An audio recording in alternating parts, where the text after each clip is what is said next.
আজকে আমরা করব শতকরা অর্থাৎ অধ্যায় 9। এই অধ্যায়ের উপর আমাদের অলরেডি ভিডিও রয়েছে। যারা শর্টকাটে করতে চায় এবং অ্যাডভান্স লেভেলে রয়েছেন তারা অবশ্যই ভিডিওটি দেখে নেবেন। ভিডিওটির লিংক ডেসক্রিপশন বক্সে দেওয়া থাকবে। তাহলে আমরা এখন শতকরা শুরু করি। শতকরা অধ্যায়টি বোঝার আগে আমরা ছোট একটি সমস্যা বুঝে নিই। সমস্যাটা হচ্ছে যে কোন একটি বিদ্যালয়ে চতুর্থ শ্রেণীতে 50 জন শিক্ষার্থীর মধ্যে 20 জন ছাত্রী আছে এবং আরেকটা শ্রেণীর কথা উল্লেখ করা হচ্ছে, সেটা হচ্ছে পঞ্চম শ্রেণী। তাহলে পঞ্চম শ্রেণীতে 25 জন শিক্ষার্থীর মধ্যে ছাত্রী রয়েছে 12 জন। এখন এখানে প্রশ্ন করা হয়েছে কি, তুলনামূলকভাবে কোন শ্রেণীতে ছাত্রী বেশি। তাহলে আমরা একটু বোঝার চেষ্টা করি। এটা যদি আমরা বুঝতে পারি তাহলে আমরা শতকরাটাও বুঝতে পারবো। তাহলে প্রথমে আমরা একটা প্রশ্ন দেখতে পাচ্ছি কি, দুটো শ্রেণী দেওয়া রয়েছে। চতুর্থ শ্রেণীতে 50 জন শিক্ষার্থীর মধ্যে ছাত্রী রয়েছে 20 জন এবং পঞ্চম শ্রেণীতে 25 জন শিক্ষার্থীর মধ্যে ছাত্রী রয়েছে 12 জন। এখন বলা হচ্ছে যে তুলনামূলকভাবে চতুর্থ এবং পঞ্চম শ্রেণীর মধ্যে কোন শ্রেণীতে ছাত্রী বেশি রয়েছে। এখন আমরা যদি সংখ্যা দুটোর দিকে তাকাই আমাদের কি মনে হচ্ছে, কোন সংখ্যাটা বড়? 20 বড়। তাহলে আমাদের হয়তো মনে হতে পারে কি চতুর্থ শ্রেণীতে ছাত্রীর সংখ্যা বেশি। এখন আমাদের এই কথাটি ঠিক কিনা সেটা বোঝার জন্য আমরা পরবর্তী ধাপে যাই। আমরা এখন কি করব, আমরা ভগ্নাংশে আকারে পুরো সমস্যাটাকে লিখতে পারি। আমরা জানি ভগ্নাংশে কি থাকে,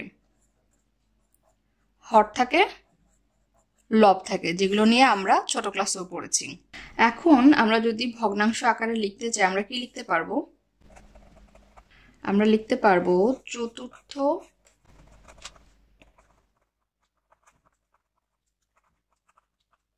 আমরা ভগ্নাংশ আকারে কিভাবে লিখলাম যে চতুর্থ শ্রেণীতে মোট শিক্ষার্থীর মধ্যে এত অংশ ছাত্রী। এটা কিভাবে লিখলাম?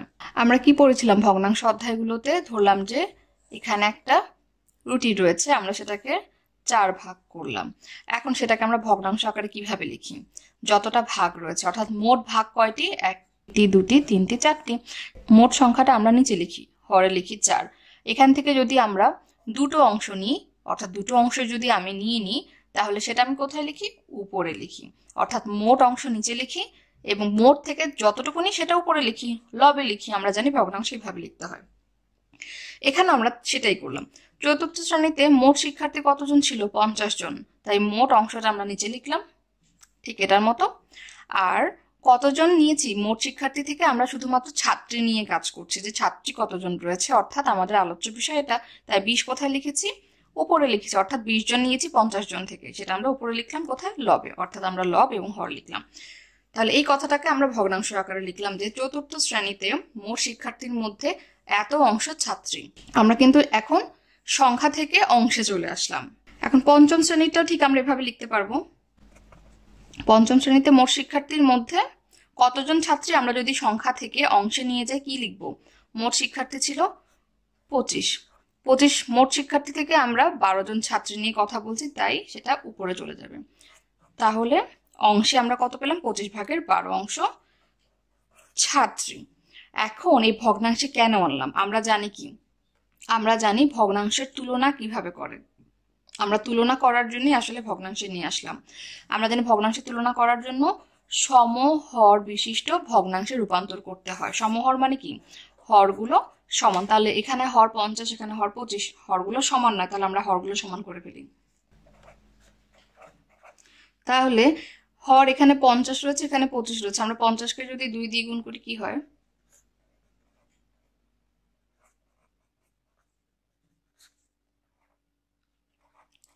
100 হয়। এবং আমরা এটাও জানি কোন একটি ভগ্নাংশের যদি আমরা হরকে যে সংখ্যা দিয়ে গুণ করব, লবকেও ঠিক সেই সংখ্যা দিয়ে গুণ করতে হবে। যে কোনো একটাকে আমরা গুণ করতে পারবো না, তাই এখানেও আমরা করলাম 40। এখন এখানে চলে যাই। তাহলে সমহর করার জন্য আমার 25কে কত দিয়ে গুণ করতে হবে? অর্থাৎ 100 বানাবো আমি। 4 দিয়ে গুণ করলে সেটা কি হয়ে যাচ্ছে? 100 হয়ে যাচ্ছে। যেহেতু আমরা 4 দিয়ে গুণ করেছি, উপরে আমাদের অর্থাৎ লবকেও 4 দিয়ে গুণ করতে হবে। এখানে কত হবে? 4 × 48। এখন আমরা কি জানি? দোনোটা হয়ে গেল কি সমহর বিশিষ্ট ভগ্নাংশ, হরগুলো সমান। এখন সমহর বিশিষ্ট ভগ্নাংশ আমরা কেন করি? তুলনা করার জন্য। আমরা কি জানি? সমহর বিশিষ্ট ভগ্নাংশে যার লব বড় সেই ভগ্নাংশটি বড়। তাহলে এখানে 40 বড় না 48 বড়? আমরা যদি লবের দিকে তাকাই আমরা দেখতে পাচ্ছি কি 48 হচ্ছে বড়, তার মানে এই ভগ্নাংশটি হচ্ছে বড়। এখন এটা কোথা থেকে পেয়েছিলাম আমরা? 25/12। 25/12 কোথায় ছিল? পঞ্চম শ্রেণীতে মোট শিক্ষার্থীর 25/12 ছাত্রী ছিল। তার মানে আমরা বুঝতে পারছি যে এই ভগ্নাংশটি বড়, যেটা পঞ্চম শ্রেণীতে ছাত্রীর অংশ। অর্থাৎ আমরা বুঝতে পারছি তুলনা করার মাধ্যমে যে পঞ্চম শ্রেণীতেই তুলনামূলকভাবে পঞ্চম শ্রেণীতে ছাত্রী সংখ্যা বেশি। আমরা তুলনা করে এটা বের করলাম। কিন্তু প্রথম দেখা আমরা কি বলেছিলাম? যেহেতু 20 বড়, আমরা বলেছিলাম কি চতুর্থ শ্রেণীতেই মনে হয় ছাত্রী সংখ্যা বেশি।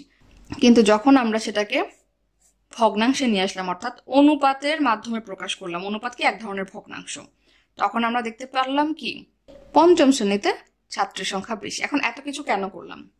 কেননা আমরা শতকরার যে সংজ্ঞাটা এখন পড়বো, যদি এটা বুঝে থাকে আমরা শতকরার সংজ্ঞাটাও বুঝে যাব। তাহলে আমরা শতকরা বলতে কি বুঝি?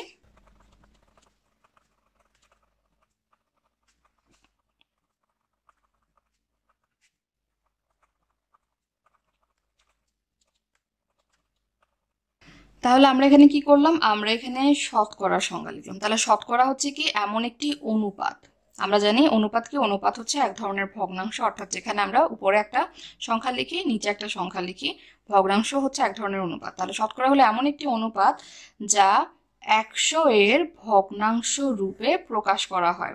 অর্থাৎ আমরা এখানে একটা ভগ্নাংশ পেয়েছি যেটা এক ধরনের অনুপাত, যেখানে আমরা কি দেখতে পাচ্ছি? হরে 100 রয়েছে। তার মানে এটা একটা অনুপাত যা 100 এর ভগ্নাংশ রূপে প্রকাশ করা হয়েছে, এবং এরূপ ভগ্নাংশকে শতকরা প্রতীক দ্বারা প্রকাশ করা হয়। এখন এই যে ধরলাম এই ভগ্নাংশটি, এটাকে আমরা কিভাবে লিখলাম? এটা একটা অনুপাত যেটাকে আমরা লিখেছি 100/48, অর্থাৎ 100 এর ভগ্নাংশ রূপে প্রকাশ করেছি। এবং এটাকে আমরা যদি এই চিহ্ন দিয়ে, এটাকে বলা হয় শতকরা চিহ্ন বা শতকরা প্রতীক, আর ইংরেজিতে আমরা কি বলি? পার্সেন্ট। তাহলে এখন যদি আমরা এই ভগ্নাংশকে শতকরা প্রতীক দ্বারা প্রকাশ করতে চাই, তাহলে আমরা কিভাবে লিখবো? এই 100-র বদলে আমরা লিখবো পার্সেন্ট। এই 48টাকে আমরা লিখবো এইভাবে। এটা যে কথা, এটা সে কথা। তাহলে আমরা এত কিছু কেন করলাম? এটা বোঝার জন্য। শতকরা আমরা কাকে বলতে পারি? যে কোনো একটা অনুপাত যা 100 এর ভগ্নাংশ রূপে প্রকাশ করা যায়, এবং এই ভগ্নাংশকে যদি আমরা শতকরা প্রতীকে প্রকাশ করতে চাই, তখন 100-র বদলে আমরা পার্সেন্ট দিব, এবং উপরের সংখ্যাটাকে আমরা এখানে লিখবো, লবকে আমরা এখানে লিখবো। তাহলে 48% যা 100/48 হতা। তাহলে আমরা কি বুঝতে পারছি? এখন যদি আমাদেরকে বলা হয় যে 48%কে ভগ্নাংশে প্রকাশ করো, তাহলে আমরা কি করতে পারি? পার্সেন্টের জন্য আমরা নিচে 100 দিব, এই 48টা উপরে চলে যাবে। তাহলে আমরা বুঝতে পারলাম কি এই পার্সেন্টটা হচ্ছে 100। তার মানে আমরা বুঝতে পারলাম শতকরা মানে কি 100-র হিসাব। আমরা মনে রাখতে পারি কি 100-র হিসাব বা এই পার্সেন্টই হচ্ছে শতকরা। তাহলে এটা বোঝার জন্য আমরা এতগুলো কথা বললাম। এখন যখন আমরা অনুশীলনীতে শতকরার সমস্যাগুলো করব, আরো ভালোভাবে বুঝতে পারবো। এখন আমরা প্রথম সমস্যায় চলে আসলাম। এখানে বলা হচ্ছে কি খালি ঘর পূরণ করো। প্রথম সমস্যা হচ্ছে 12 জন লোক 20 জন লোকের খালি ঘর পার্সেন্ট। তার মানে প্রশ্ন হচ্ছে যে 12 জন লোক 20 জন লোকের কত পার্সেন্ট। একটু বোঝার চেষ্টা করি।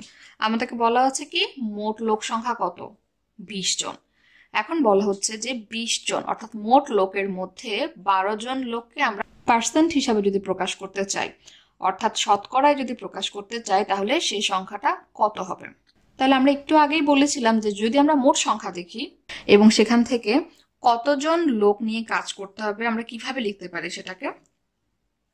মোট লোক 20, বের করতে হবে কার? 12 জন লোক 20 জন লোকের কত পার্সেন্ট, অর্থাৎ আমাদের 12 জন লোক নিয়ে কাজ করতে হবে। তাই আমরা উপরে লিখি কি 12, যদি আমরা ভগ্নাংশ আকারে প্রকাশ করি। তাহলে আমরা এটা কি ভগ্নাংশ আকারে লিখলাম, এবং এটার সাথে আমরা কি করতে পারি? 100 গুণ করে দিতে পারি। তাহলে আমরা এটা কি করলাম? আমরা হচ্ছে মোট যতজন রয়েছে সেটা নিচে লিখলাম, এবং যতজন নিয়ে আমরা কাজ করছি সেটা আমরা উপরে লিখলাম। এটার সাথে গুণ করলাম কি 100%। কেন 100% গুণ করলাম? কেননা আমাদের পার্সেন্টে হিসাব করতে হবে, শতকরায় হিসাব করতে হবে। এটা হচ্ছে একটা সূত্র। এখন এটা কিভাবে এসেছে যদি আমরা বলি, তাহলে আমরা এখানে বড় করে লিখি। আমরা একটু আগে বলেছি কি শতকরা মানেই হচ্ছে কি 100তে হিসাব, তাই এখানে মোট লোক হচ্ছে কত, 20 জন। তাহলে আমরা বলতে পারি কি 20 জনের মধ্যে কতজন নিয়ে কাজ করছি, 12 জন। তাহলে একজনের মধ্যে কত হবে, আমরা জানি কম, তাহলে ভাগ হয়ে যাচ্ছে 20 কি নিচে। সুতরাং আমাদের এটার মূল লক্ষ্য কি, 100-র মধ্যে বের করব, কেননা আমরা জানি শতকরা মানে 100। 100-র মধ্যে অর্থাৎ 100 লোকের মধ্যে কত হবে সেটা 20, 12, 100 যেহেতু 1 থেকে বেশি, তাহলে এখন গুণ এতজন। আমরা কি দেখতে পাচ্ছি, 20 ভাগের 12, 20 ভাগের 12, 100 গুণ আকারে রয়েছে, 100 গুণ আকারে রয়েছে। তাহলে আমরা বুঝতে পারছি যেটা কোথা থেকে আসলো। আমরা যদি এভাবে ভেঙে ভেঙে করি তাহলে এরকম আসে, আর যদি আমরা ডিরেক্ট এই লাইন থেকে এই লাইন করে ফেলতে পারি তাহলে আমরা বুঝতে পারছি যে কিভাবে আসলো। এখন যদি আমরা এখানে হিসাবটা করে কি হবে, আমরা 0 0 কাটতে পারি, 2 দিয়ে 10কে ভাগ করলে কত হয়, 5 দুগুণে 10। এখন নিচে আর কিছু নেই, নিচে কিছু নেই মানে কি, হরে আর কিছু নেই। এখানে তো আমরা জানি 100-র নিচে হর হচ্ছে 1। লব কি রয়েছে, 12 গুণ 5, তাহলে 5 12 60, বা আমরা এভাবে ভেঙে ভেঙেও লিখতে পারি 5 12 60%। এখানে হিসাব করলে আমরা কি পাবো, 60 পাবো, 60% পাচ্ছি। তাহলে আমাদের উত্তর কত হবে, 60%। তার মানে কি বোঝানো হচ্ছে, যে মোট 20 জন লোকের মধ্যে আমরা যদি 12 জন নিয়ে কাজ করি, সেই 20 জনের মধ্যে এই 12 জনটা কত পার্সেন্ট হয়, 60% হয়। আর এভাবে যদি আমরা করি তাহলে এখানে কি হচ্ছে, 100-র মধ্যে আমরা 60 জন পাচ্ছি। তাহলে 100-র মধ্যে 60 জন মানে কি, মোট হচ্ছে 100, 100-র মধ্যে 60 জন, তো এটাকে আমরা 60%ও লিখতে পারি। আমরা জানি 100-র বদলে আমরা এখানে পার্সেন্ট লিখতে পারি। তাহলে পরের সমস্যা কি বলা হয়েছে, 300 টাকার 150% হলো খালি ঘর টাকা, অর্থাৎ কত টাকা। এখন আমরা একটু আগেরটার সাথে যদি খেয়াল করি, আমরা কি দেখতে পাচ্ছি, আগেরটায় কিন্তু সংখ্যা দেওয়া ছিল, পার্সেন্টেজ আকারে বা শতকরাতে আমরা প্রকাশ করেছি। এখানে কিন্তু শতকরাতেই দেওয়া রয়েছে, অর্থাৎ পার্সেন্টেই দেওয়া রয়েছে। বলা হয়েছে যে 300 টাকার এত পার্সেন্ট কত টাকা। এই প্রশ্নটা যদি এভাবে করতো যে 300 টাকার 60 টাকা কত পার্সেন্ট, তখন এরকম হয়ে যেত না, তখন আমাদের মোট হতো 300। তাহলে আমরা তখন কি করতাম, তখন আমরা 300 নিচে লিখতাম 300 টাকার 60 টাকা কত পার্সেন্ট, পার্সেন্টে নিতে হতো দেখে আমরা এটার মতো কি করতাম, 100% দিয়ে গুণ করে দিতাম। বিষয়টা হতো এরকম আগেরটার মতো। কিন্তু এখন 300 টাকার মধ্যে কত টাকা সেটাই আমাদেরকে বের করতে হবে, পার্সেন্টেজটা দেওয়া রয়েছে, অর্থাৎ শতকরার হিসাবে দেওয়া রয়েছে। তাহলে এরকম ক্ষেত্রে আমরা কি করব, 300 টাকার 150%কে আমরা কিভাবে লিখবো, আমরা লিখবো 300 এর 100 ভাগের 150। এখন এটা আমরা কি কোথা থেকে লিখলাম, এই যে 300 মোট টাকাটা আমরা লিখলাম, এত টাকার এত মানে হচ্ছে কি, এই যে টাকার একটা র রয়েছে, এটার মানে হচ্ছে এটার সাথে এটার এর সম্পর্ক, অর্থাৎ গুণের সম্পর্ক। তাই আমরা কি লিখলাম, 300 এর 100 ভাগের 150। 150%কে যে এভাবে লেখা যায় এটা তো আমরা ইতিমধ্যে জেনে গিয়েছি। আমরা জানি যে পার্সেন্ট দেখলে ভগ্নাংশ আকারে লিখতে গেলে আমরা কি করব, নিচে হয়ে যাবে 100 আর উপরে সেই সংখ্যাটা বসে যাবে। তাহলে 300 এর 100 ভাগের 150 টাকা। এখন আমরা এখানে ক্যালকুলেশন করব। আমরা কি করতে পারি, এর মানে গুণের সম্পর্ক জানি, তাহলে আমাদের এখানে 0 0 কেটে দিলাম, 5 দিয়ে যদি ভাগ করি 5 দুগুণে 10, 3 5 15, 2 দিয়ে যদি এটাকে ভাগ করে কি হয়, 15 দুগুণে 30 আর 0 বসে গেল। তাহলে আমাদের হরে কিছু নেই, লবে কত রয়েছে 150 এর 3 মানে 150 গুণ 3। তাহলে 150কে যদি আমরা 3 দিয়ে গুণ করি, রাফে গুণ করলে কি পাবো, 3 এ 0 0, 3 5 15 আর 5 হাতে থাকে 1, 3 একে 3 আর 1 4। তাহলে আমরা কি পাচ্ছি, এটা 350 অর্থাৎ 350 টাকার এত পার্সেন্ট হচ্ছে 450 টাকা।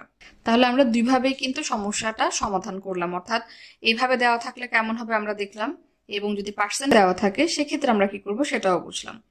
এখন আমরা 3 নম্বর সমস্যা কি দেখতে পাচ্ছি, এত গ্রামের 56% হলো 42 গ্রাম। অর্থাৎ সকল সমস্যাগুলোই একই, শুধুমাত্র কোথাও পার্সেন্ট দেওয়া থাকছে, কোথাও পার্সেন্ট দেওয়া থাকছে না, আবার এখানে কি দেওয়া নেই, মোট কত গ্রাম সেটা দেওয়া নেই। অর্থাৎ বলা হয়েছে কি যে এখানে একটা সংখ্যা হবে যে এত গ্রামের 56% হলো 42 গ্রাম। এতক্ষণ আমরা কি করেছি, যে ধরলাম এখানে 500 গ্রাম রয়েছে, 500 গ্রামের 56% কত গ্রাম, এটা আমরা বের করেছি। অথবা বের করেছি কি, ধরলাম এটা যদি 500 হয়, 500 গ্রামের 42 গ্রাম কত পার্সেন্ট। এর আগের দুটো সমস্যা কিন্তু এরকম ছিল, একটাতে হচ্ছে যে এটা দেওয়া ছিল না, আরেকটাতে পার্সেন্টেজ দেওয়া ছিল না। কিন্তু এখন কি বলেছে, এখন বলেছে যে আমাদের মোট কত গ্রাম সেটা আমাদের বের করতে হবে, যে মোট কত গ্রামের 56% 42 গ্রাম হয়। তাহলে সূত্র একই, অর্থাৎ 2 নাম্বার সমস্যাটার মতোই। আমরা কি লিখব, এখানে যেহেতু সংখ্যা দেওয়া নেই, তাহলে আমরা এটাকে কি ধরে নিতে পারি, আমরা এটাকে ক ধরে নিতে পারি, অর্থাৎ কি একটা অজানা সংখ্যা। অজানা সংখ্যাকে আমরা ক খ গ ঘ বিভিন্ন অক্ষর দিয়ে ধরে নিতে পারি। তাহলে ধরলাম যে এখানে যে সংখ্যাটা হবে সেটা হচ্ছে ক। তাহলে আমরা এখন কিভাবে করেছিলাম 2 নাম্বার সমস্যায়, যে ক এর 56%, বা আমরা কি করেছিলাম, ক এর এই পার্সেন্টকে 100 লিখেছিলাম আর উপরে 56 লিখেছিলাম, অর্থাৎ এই লাইনটি করেছিলাম। সোজা করার জন্য আমরা এখানে এইভাবেই লিখি, যে ধরলাম যে হ্যাঁ, যদি থাকতো 500 গ্রামের এত পার্সেন্ট কত, সেক্ষেত্রে আমরা কি করতাম, যে 500 গ্রামের মানে এটা এই এর মানে কি, আমরা বলেছিলাম কি গুণের সম্পর্ক এটার সাথে।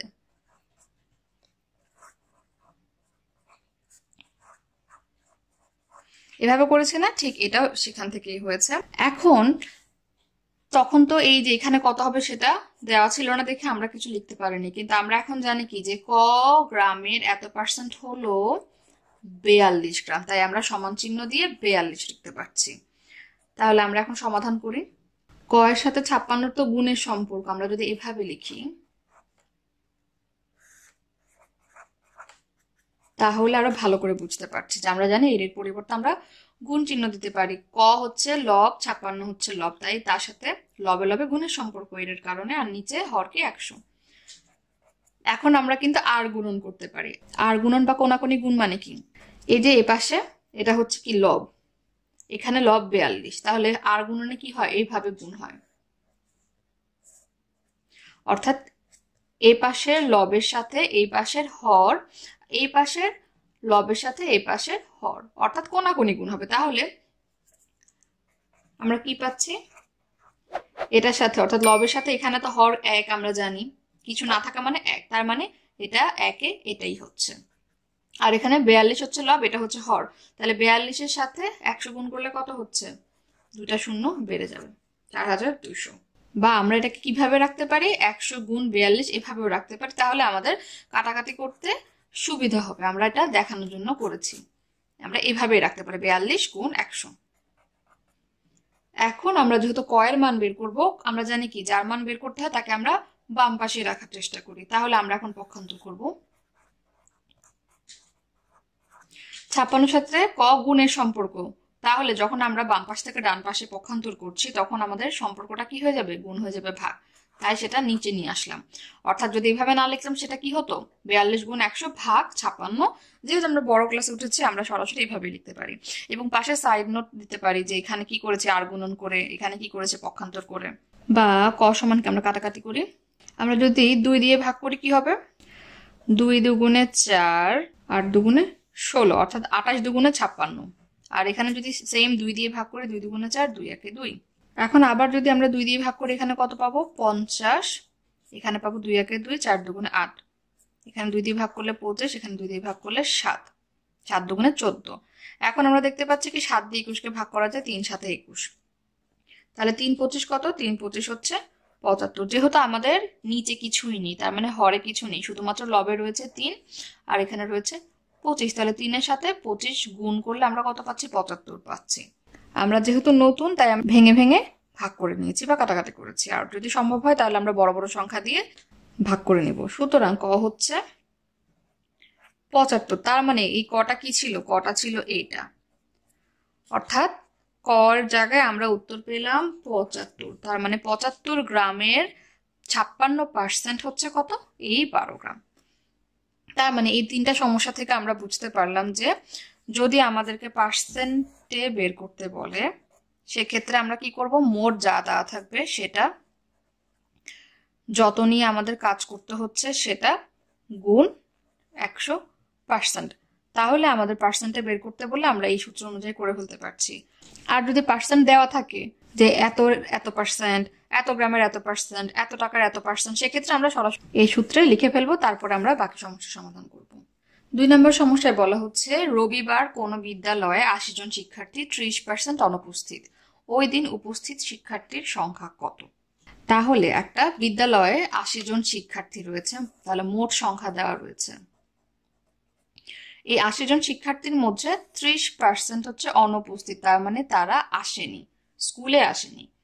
এখন বলা হচ্ছে ওই দিন উপস্থিত শিক্ষার্থীর সংখ্যা কত?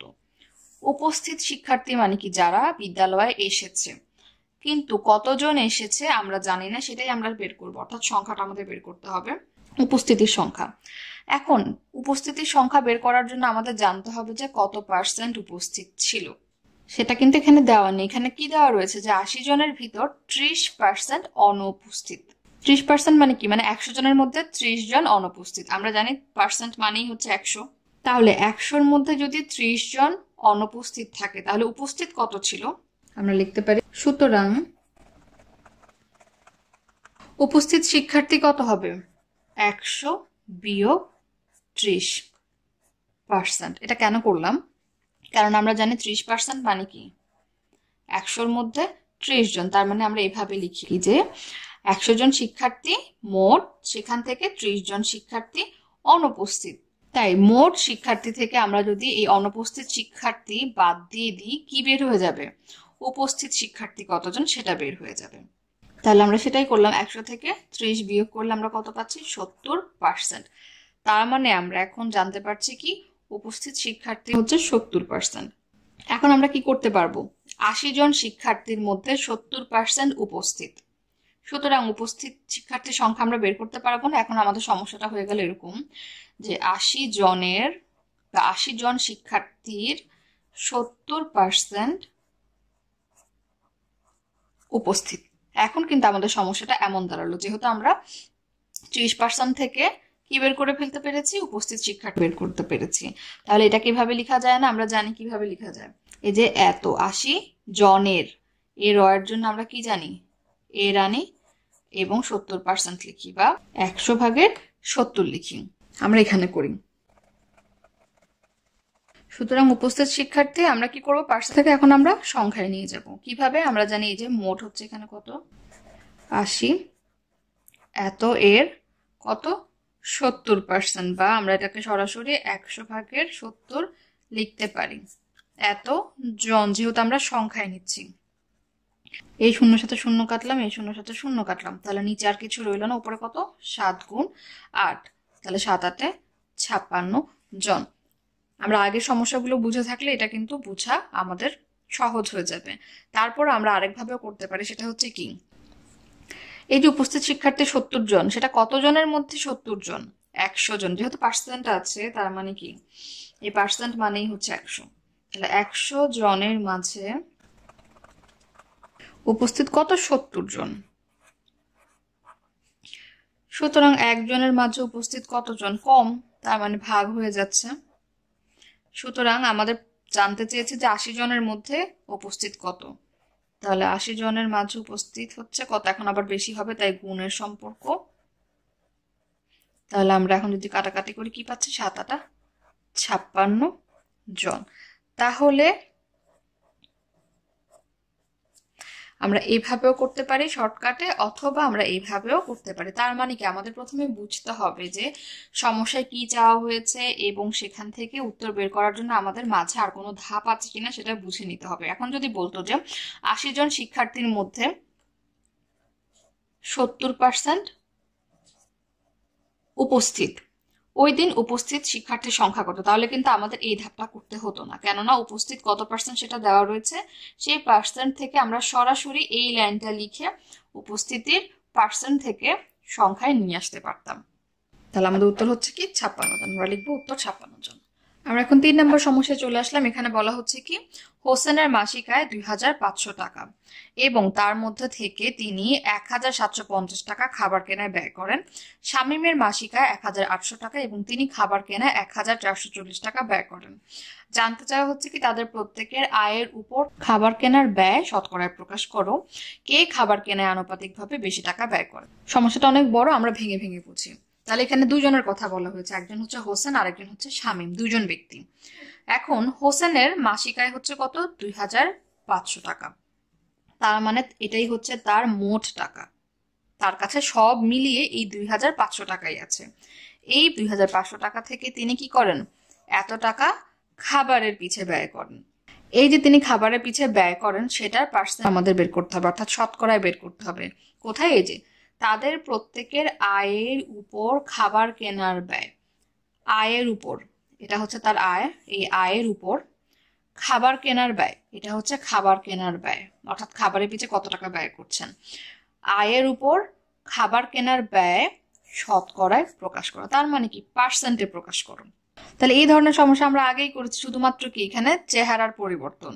আমাদেরকে সোজাভাবে না লিখে এখানে অনেকগুলো কথা বলা হয়েছে, সেখান থেকে আমাদের বুঝে নিতে হবে আমাদের মোট টাকা কত, সেই মোট টাকা থেকে কত টাকার পার্সেন্ট করতে হবে সেটা বের করতে হচ্ছে।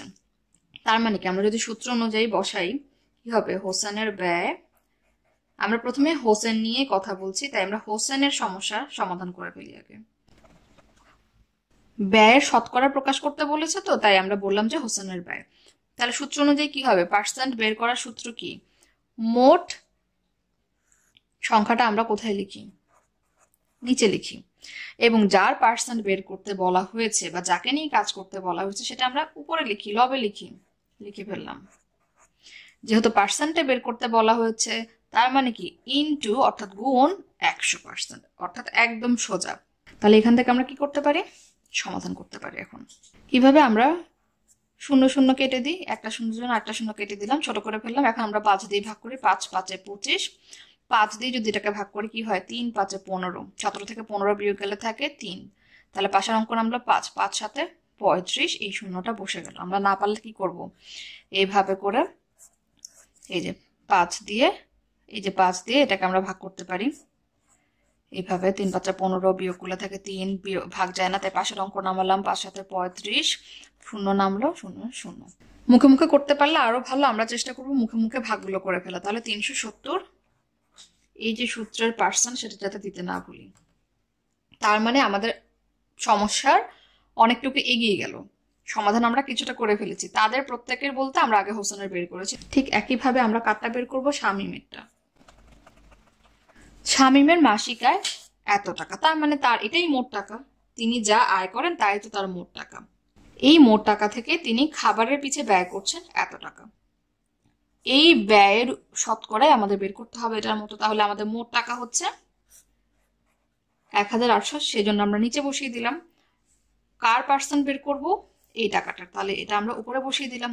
আর যেহেতু পার্সেন্ট বা শতকরার প্রকাশ করব তাহলে 100% নিয়ে আসলাম। এখন আমরা হিসাব করি, 0 0 0 0 কাটা, 2 দিয়ে ভাগ করলে কত হয়? 9 2 18, আর এখানে 2 দিয়ে ভাগ করলে 7 2 14, 4 নামালাম, 2 2 4, তারপরে 0 বসিয়ে দিলাম। এখন 9 দিয়ে আবার ভাগ যাচ্ছে, 8 9 72, আর 0 বসে গেল। আমরা কিন্তু এগুলো সব পাশাপাশি ভাগ করে করে দেখাবো। তাহলে আমাদের উত্তর কত রইল? এই যে 80%। আমরা দেখতে পাচ্ছি কি আমরা কিন্তু এখানে এই ভাগটা আমাদের রয়ে গেছে, এখানে ভাগ করা হয়নি। আমরা যদি 5 দিয়ে ভাগ করি, 5 7 35, 7 থেকে 5 গুলা থাকে 2, 4 5 20, অর্থাৎ আমাদের উত্তর আসছে 74%। আমরা অর্ধেক না করে পরেরটাতে চলে গিয়েছিলাম। তাহলে আমরা কত পাচ্ছি? হোসেনের ব্যয় হচ্ছে 74%, শামীমের ব্যয় হচ্ছে 80%। তাহলে আমাদের 1 নাম্বারটা শেষ। এখন 2 নম্বরে বলা হচ্ছে কে খাবার কেনায় আনুপাতিকভাবে বেশি টাকা ব্যয় করে। তাহলে আমরা দেখতেই পাচ্ছি যে হোসেনের ব্যয় হচ্ছে এই যে 74% আর শামীমের ব্যয় হচ্ছে কি 80%। তাহলে কার সংখ্যাটা বড়? 80% বড়। বা আমরা যদি এভাবেও দেখি 74%কে আমরা কিভাবে লিখতে পারি? 100 ভাগের 74, 100 ভাগের 80। তাহলে কি দেখতে পাচ্ছি? সমহর বিশিষ্ট ভগ্নাংশে এখানে লব, এটা বড়, তার মানে এই ভগ্নাংশ বড়। এত কিছু করতে হচ্ছে না, আমরা এখানে সংখ্যা দেখেই বুঝতে পারছি কোনটা বড়। 80% বড়, তার মানে কি শামীমের ব্যয় বেশি। সুতরাং আমরা এখন 4 নম্বর সমস্যায় চলে আসলাম। এটা হচ্ছে একটু অন্য ধরনের সমস্যা। আমরা এতক্ষণ শতকরার সমস্যাগুলো করেছি, এখন এটার সাথে যুক্ত হবে কি সরল মুনাফার সমস্যা।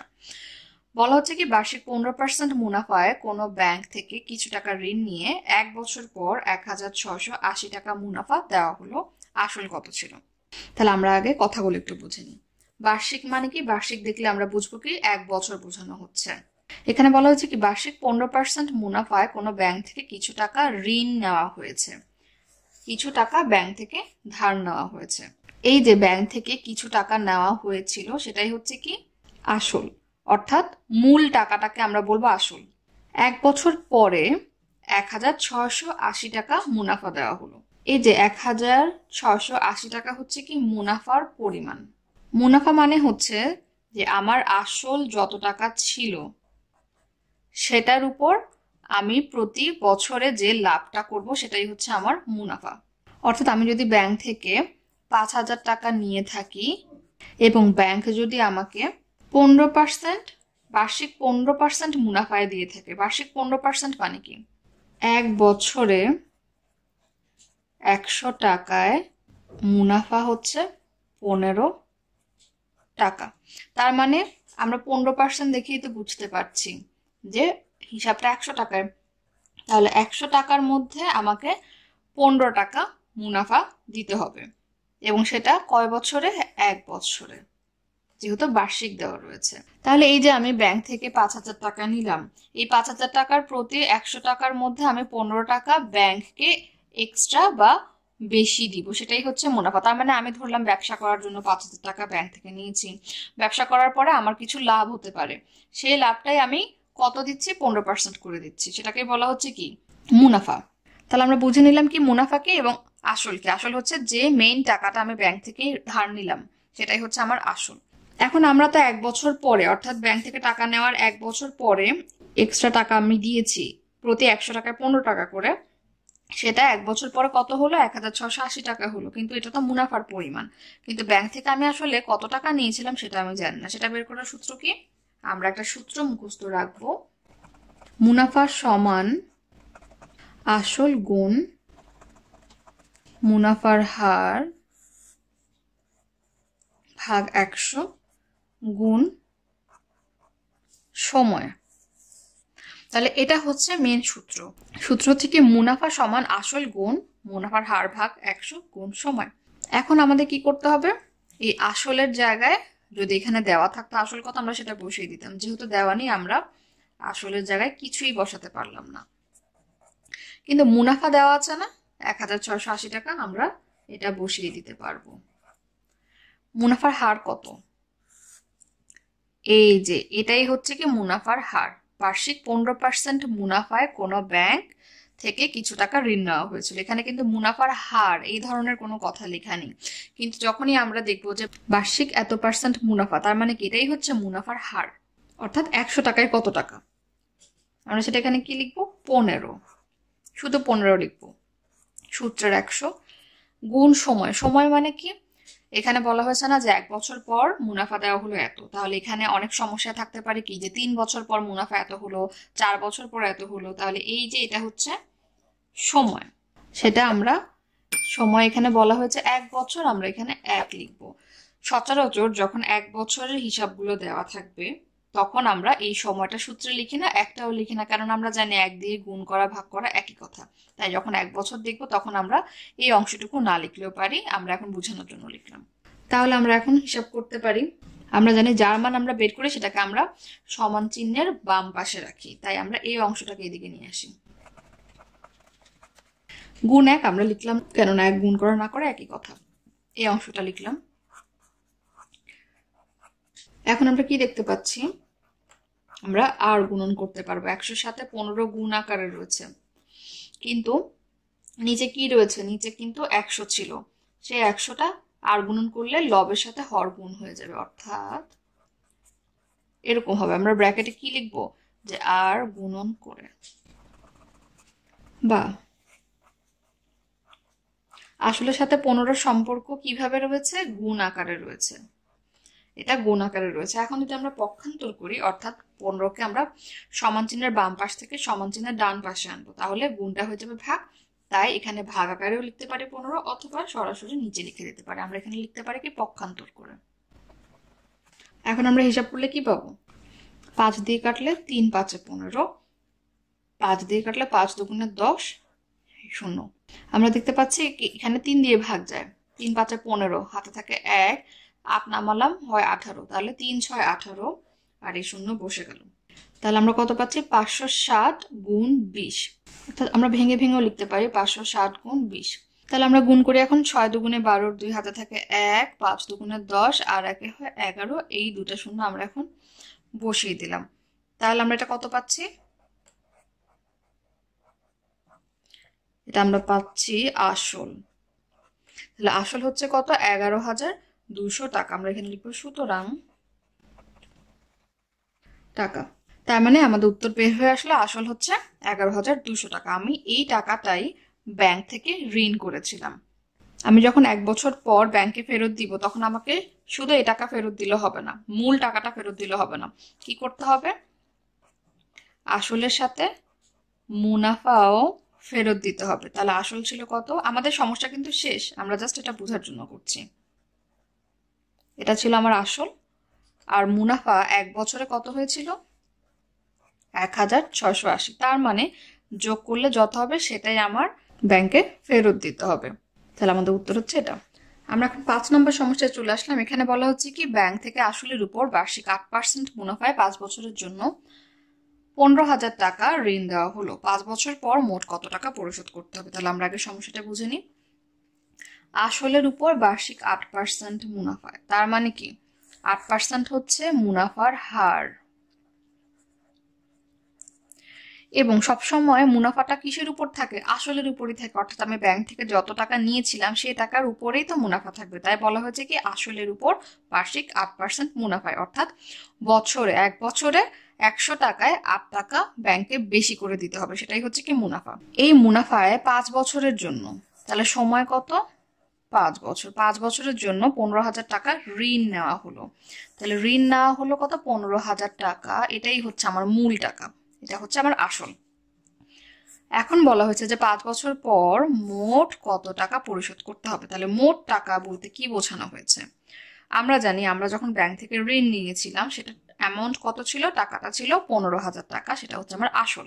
কিন্তু 5 বছর পর আমি যখন টাকাটা ব্যাংকে ফেরত দিব, তখন কি আমি শুধু এই 15,000 টাকা দিলে হবে? হবে না। কেননা সেখানে মুনাফা ছিল 8% করে, অর্থাৎ প্রতি বছর আমার একটা মুনাফা আসতো, অর্থাৎ আসলের সাথে একটা এক্সট্রা অ্যামাউন্টও চলে আসতো। যখন আমি ব্যাংকে আমার আসল ফেরত দিব, তখন আসল ফেরত দিলে হবে না, আসলের সাথে যে মুনাফাগুলো এসেছে এই 5 বছরে সেটাও ফেরত দিতে হবে। তাহলে আমরা কি লিখতে পারি? দেওয়া আছে, যেটা আমরা আগের সমস্যায় ভেঙে ভেঙে করিনি, আমরা এখানে ভেঙে ভেঙে করে নিতে পারি। অর্থাৎ দেওয়া আছে কি মুনাফার হার কত? 8%। সময় কত? 5 বছর। আসল কত? 15,000 টাকা। যা যা দেওয়া ছিল আমরা সব লিখে নিয়েছি। আমাদের এখন বের করতে হবে কি, আমাদের প্রথমে মুনাফা বের করে নিতে হবে। তাহলে সেটা আমরা আসলের সাথে যোগ করে দিয়ে মোট টাকা বের করে ফেলতে পারবো। এবং মুনাফা বের করার সূত্র আমরা জানি। এই ধরনের সমস্যার জন্য একটা সূত্র শিখতে হবে, সেটা হচ্ছে কি মুনাফা সমান আসল গুণ মুনাফার হার ভাগ 100 আর গুণ সময়। তাহলে মুনাফা তো বের করবো, তাহলে এটা বাম পাশেই থাক, আমরা বাকিগুলোর মান বসাবো। আসল কত? এই যে 15,000 গুণ মুনাফার হার কত? 8%। তাহলে আমরা 8 বসালাম, নিচে 100, আর সময় কত? 5। তাহলে আমরা একটা শূন্যের বদলে একটা শূন্য কাটলাম, আর একটার বদলে আরেকটা কাটলাম, তাহলে নিচে আর কিছুই নেই। তার মানে আমরা কি পেয়েছি? এখান থেকে 150 গুণ 8 গুণ 5। তাহলে সবগুলো গুণ করলে আমরা কি পাবো? আমরা রাফে করতে পারি 15, 8-এর সাথে 5 গুণ করলে হয় 5-8 40, অর্থাৎ এরকম পাই।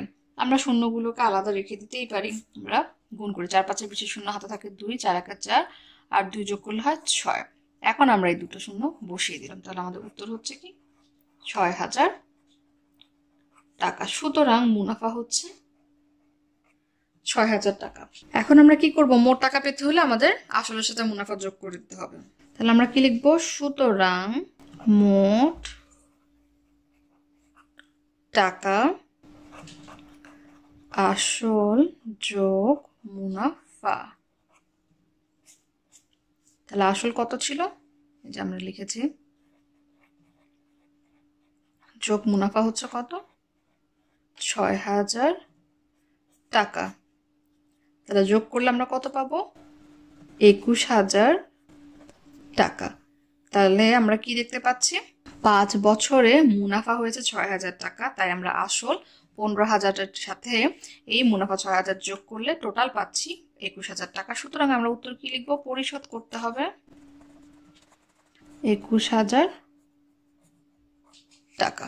6 নম্বর সমস্যায় বলা হচ্ছে ব্যাংক থেকে 50,000 টাকা ঋণ নিয়ে 8 বছর পর মোট 98,000 টাকা পরিশোধ করা হলো। আসলের উপর ব্যাংকের মুনাফার হার কত ছিল? তাহলে ঋণ নেওয়া হয়েছে কতটুকু, 50,000 টাকা। তার মানে আমার আসল হচ্ছে কত, 50,000 টাকা। এখন বলা হচ্ছে যে 8 বছর পর মোট এত টাকা পরিশোধ করা হলো, অর্থাৎ ব্যাংকে ফেরত দেওয়া হয়েছে মোট টাকা কত, এত। কত বছর পর, 8 বছর পর। তাহলে আমরা সময় পাচ্ছি এবং এখানে মোট টাকা পাচ্ছি মানে কি, আমরা জানি মোট টাকা মানে কি, আসল তো রয়েছে তার সাথে মুনাফাও যুক্ত আছে। কেননা আমার আসল তো 50,000 টাকা, তাহলে আমি 8 বছর পর ফেরত দিলে 50,000 টাকায় ফেরত দেওয়া উচিত ছিল যদি মুনাফা না থাকতো। যেহেতু মুনাফা রয়েছে, সেই টাকাটাও, অতিরিক্ত টাকাটাও যুক্ত হয়ে আমার পরিমাণটা হয়ে গেল 98,000 টাকা। কিন্তু মুনাফা কত সেটা আমাদের দেওয়া নেই। এখন বলা হয়েছে যে আসলের উপর ব্যাংকের মুনাফার হার কত, তার মানে আমাদের বের করতে হবে কি, মুনাফার হার। আর আমরা জানি মুনাফার হার সবসময় এই আসল 50,000-এর উপরেই হয়। তাহলে আমরা আসলও জানি, মোট টাকাও জানি, যেখানে আসলের টাকার সাথে মুনাফা টাকা ঢুকে আছে। তাহলে আমরা যদি মোট টাকা থেকে আসলটা বাদ দিয়ে দিই, পড়ে থাকবে মুনাফা। তাহলে আমরা লিখতে পারি কি, দেওয়া আছে আসল এত টাকা এবং মোট টাকা এত টাকা, সুতরাং মুনাফা হচ্ছে এত বিয়োগ এত। বা আমরা সরাসরি লিখতে পারি 8 বছর পর মুনাফা কত, মোট টাকা বিয়োগ আসল। শূন্যগুলো আমরা গুনে গুনে ঠিক মতো দিব, এত টাকা। তাহলে বিয়োগ করলে আমরা কত পাবো, 48,000 টাকা। তাহলে এই যে মুনাফাটা আমরা পেয়েছি সেটা কয় বছরের, 8 বছরের পেয়েছি। এখন মুনাফার হার বের করার জন্য আমাদের কি জানতে হবে, মুনাফার হার মানে কি, আমরা জানি কি বার্ষিক, অর্থাৎ 1 বছরে কত মুনাফা সেটাই হচ্ছে মুনাফার হার। তাহলে সেটার জন্য আমাদের কি বের করতে হবে, আমরা 8 বছর থেকে 1 বছরেরটা বের করতে পারবো। তাহলে 8 বছরের মুনাফা যদি এত হয়, তাহলে আমরা লিখতে পারি কি, সুতরাং 1 বছর পর মুনাফা কি হবে, আরো কম হবে। তাহলে ভাগ 8 টাকা, 6 8 48, আর বাকি 3টা শূন্য বসে যাবে। আমরা মুখে মুখে না পারলে অবশ্যই রাফে করে নিব ভাগ। তাহলে আমরা 1 বছরের মুনাফা পেয়ে যাচ্ছি 6,000 টাকা।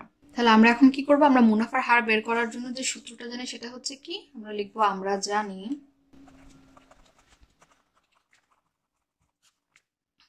আমরা এখানে কি করব, সময় লিখবো না, কারণ আমরা জানি আমরা এখানে 1 বছরের হিসাব করছি, কেননা আমরা মুনাফাটা কিসের দিব, 1 বছরের দিব। তাই এখানে সময় লিখে সেখানে 1 দেওয়া আর না দেওয়া একই কথা। তাহলে আমরা এখন মানগুলো বসিয়ে দিই। মুনাফা হচ্ছে 6,000 1 বছরেরটা, আসল হচ্ছে কত, 50,000। মুনাফার হার আমরা জানি না, আর সূত্রের 100 বসে গেল। তাহলে আমরা যেহেতু আমরা জানি যার মান আমরা বের করি সেটা হচ্ছে সমান চিহ্নের বাম পাশে রাখি, তাই এটাকে আমরা বাম পাশে নিয়ে আসতে পারি। তাহলে আমরা এখন কি করতে পারি, কোনাকুনি গুণ করে দিতে পারি, বা সরাসরি লিখতে পারি মুনাফার হার সমান, অর্থাৎ এই যে কোনাকুনি গুণ করলাম, লবের সাথে হর, 6,000 গুণ 100 ভাগ 5,000। তাহলে এটা কোথা থেকে আসলো, এই যে মুনাফার হার এটার সাথে 50,000-এর গুণের সম্পর্ক, সেটা যখন আমরা পক্ষান্তর করলাম সমান চিহ্নের বাম পাশে নিয়ে আসলাম, তখন সেটা কি হয়ে গেল, ভাগ হয়ে গেল। অর্থাৎ আমরা যদি ভেঙে করি তখন ব্যাপারটা হবে এমন, 50,000 ইন্টু মুনাফার হার গুণ সময় যদি দিতাম সেক্ষেত্রে আমরা 1 লিখতাম, সমান হচ্ছে কি 6,000 গুণ 100। তারপর সেখান থেকে আমরা মুনাফার হারটা রাখলাম, এটাকে ভাগ আকারে লিখলাম। তাহলে আমরা এখন কাটাকাটি করি।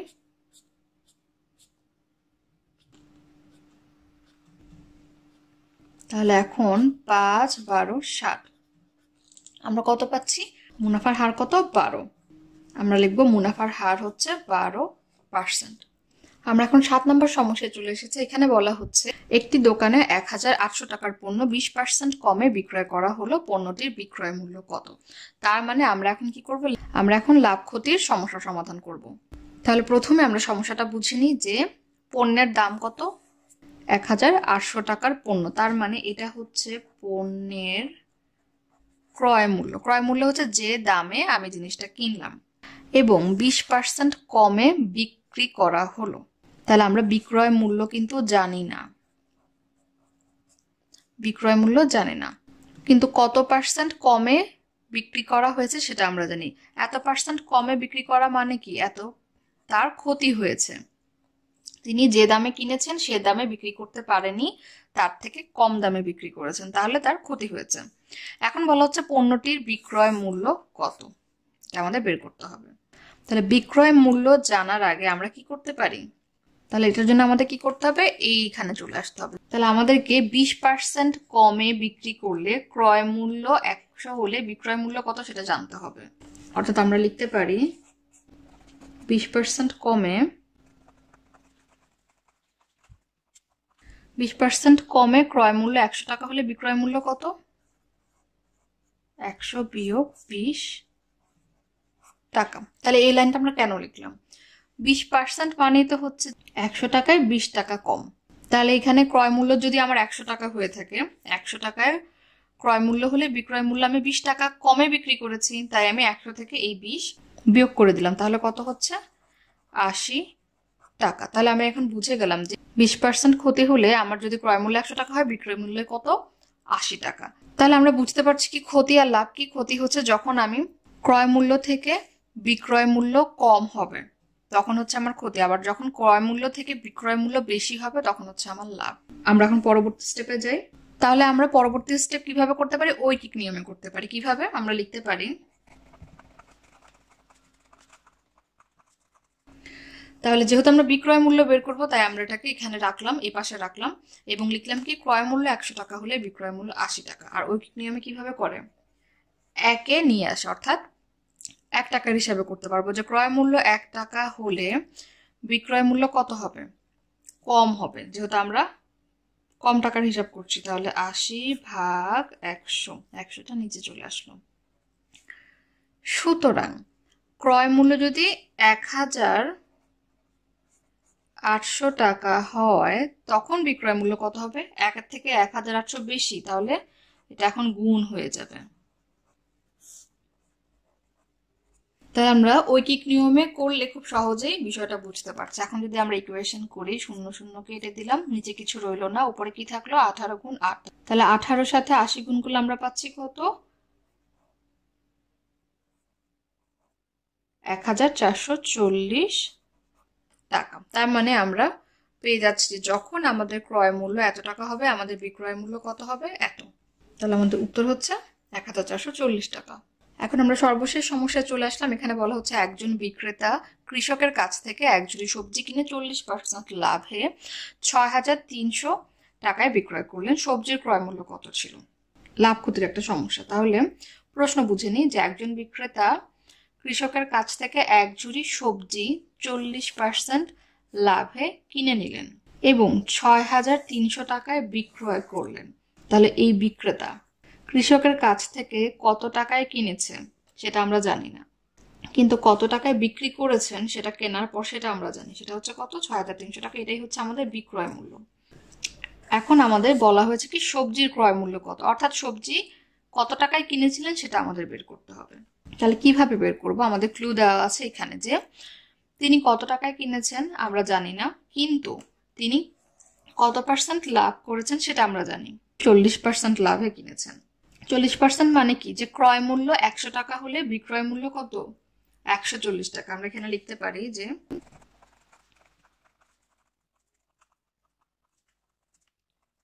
তাহলে এখানে কি করলাম, 40% লাভে মানে কি, তিনি যত টাকায় কিনেছেন তার থেকে 40 টাকা বেশি দিয়ে বিক্রি করেছেন। এখন সেই দামটা আমরা আগে বের করে নিচ্ছি। 40% লাভে তার ক্রয় মূল্য কত, যেহেতু পার্সেন্ট আমরা দেখতে পাচ্ছি তার মানে কি 100 টাকায় হিসাব হবে। 100 টাকা যদি ক্রয় মূল্য হয় সেক্ষেত্রে বিক্রয় মূল্য 40 টাকা আরো বেশি হবে। তাহলে 100 সাথে 40 যোগ করে আমরা পাচ্ছি 140 টাকা, এটা হচ্ছে তার বিক্রয় মূল্য। এখন আমরা বের করবো কি ক্রয় মূল্য, তাহলে ক্রয় মূল্যটা আমরা এই পাশে রাখার চেষ্টা করবো। তাহলে আমরা লাইনটা কিভাবে লিখবো, বিক্রয় মূল্য 140 টাকা হলে ক্রয় মূল্য 100 টাকা। বিক্রয় মূল্য 1 টাকা হলে ক্রয় মূল্য কত এবং বিক্রয় মূল্য এত টাকা হলে ক্রয় মূল্য কত, আমরা ঐকিক নিয়মে করব। তাহলে আমরা এই স্টেপটা কেন করলাম, এই স্টেপটা করলামই যে 40% লাভে আমার বিক্রয় মূল্য যদি আমরা বের করতে পারি তাহলে ঐকিক নিয়মে আমরা পরের ধাপটি করতে পারবো, যেহেতু এখানে একটা বিক্রয় মূল্য দেওয়া রয়েছে। তাহলে আমরা লিখি 140 টাকা বিক্রয় মূল্য হলে ক্রয় মূল্য কত ছিল, 100 টাকা। এখন যদি বলতো যে 40% লসে বা ক্ষতিতে, তখন কি হতো, ক্রয় মূল্য যদি 100 টাকা হতো বিক্রয় মূল্য কত হতো, যেহেতু তিনি 100 টাকায় কিনে 100 টাকায় বিক্রি করতে পারেনি, 40% ক্ষতিতে করেছে, তার মানে 100 বিয়োগ 40 হতো, সেটাই হতো কি বিক্রয় মূল্য। তাহলে ঐকিক নিয়মে করলে 1 টাকার হিসাব করতে হবে, 1 টাকা বিক্রয় মূল্য যদি হয় ক্রয় মূল্য আরো কম হবে, তাই ভাগ করে দিলাম। সুতরাং 6300 টাকা যদি বিক্রয় মূল্য হয় ক্রয় মূল্য কত হবে, এখন বেশি হবে যেহেতু 1 থেকে এটা বেশি, আমরা গুণ করব।